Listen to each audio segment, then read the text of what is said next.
April 30th, 2017, third Sunday of Easter. A reading from the Acts of the Apostles. Then Peter stood up with the 11, raised his voice and proclaimed, "You who are Jews, indeed all of you staying in Jerusalem, let this be known to you and listen to my words. You who are Israelites, hear these words. Jesus the Nazarene was a man commended to you by God with mighty deeds, wonders, and signs, which God worked through him in your midst, as you yourselves know. This man, delivered up by the set plan and foreknowledge of God, you killed, using lawless men to crucify him. But God raised him up, releasing him from the throes of death, because it was impossible for him to be held by it.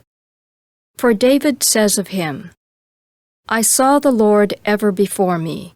With him at my right hand I shall not be disturbed. Therefore my heart has been glad and my tongue has exulted.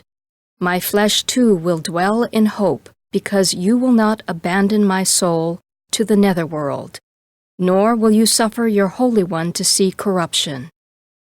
You have made known to me the paths of life. You will fill me with joy in your presence.'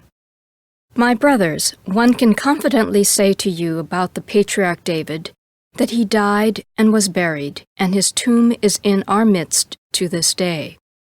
But since he was a prophet, and knew that God had sworn an oath to him that he would set one of his descendants upon his throne, he foresaw and spoke of the resurrection of the Christ, that neither was he abandoned to the netherworld, nor did his flesh see corruption. God raised this Jesus, of this we are all witnesses. Exalted at the right hand of God, he received the promise of the Holy Spirit from the Father and poured him forth, as you see and hear. The word of the Lord.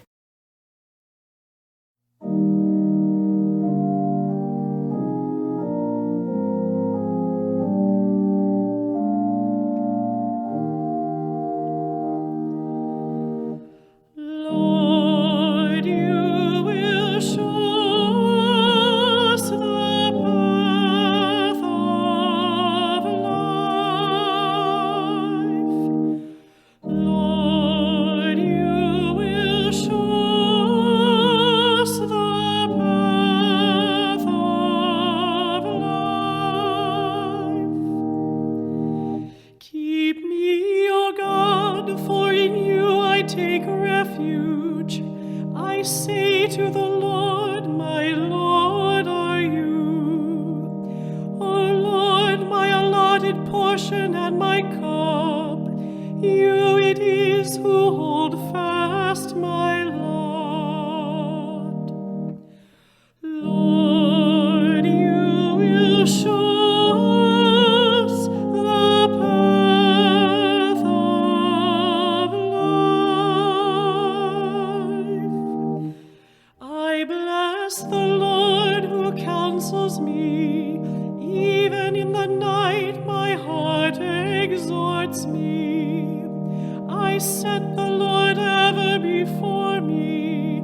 With him at my right hand I shall not be disturbed.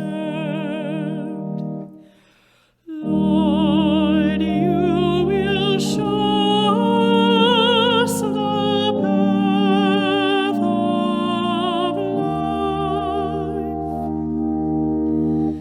Therefore my heart is glad and my soul rejoices. My body too abides in confidence, because you will not abandon my soul to the netherworld, nor will you suffer your faithful one to undergo corruption. Lord, you will show us the path of life.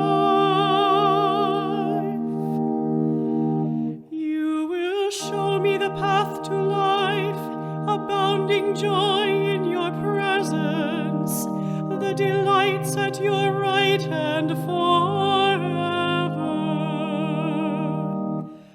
Lord, you will show us the path of life.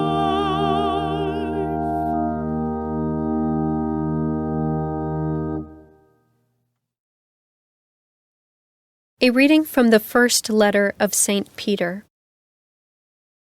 Beloved, if you invoke as Father Him who judges impartially according to each one's works, conduct yourselves with reverence during the time of your sojourning, realizing that you were ransomed from your futile conduct handed on by your ancestors, not with perishable things like silver or gold, but with the precious blood of Christ, as of a spotless, unblemished lamb. He was known before the foundation of the world, but revealed in the final time for you, who through him believe in God, who raised him from the dead and gave him glory, so that your faith and hope are in God. The word of the Lord. A reading from the Holy Gospel according to Luke. That very day, the first day of the week, 2 of Jesus' disciples were going to a village 7 miles from Jerusalem called Emmaus, and they were conversing about all the things that had occurred.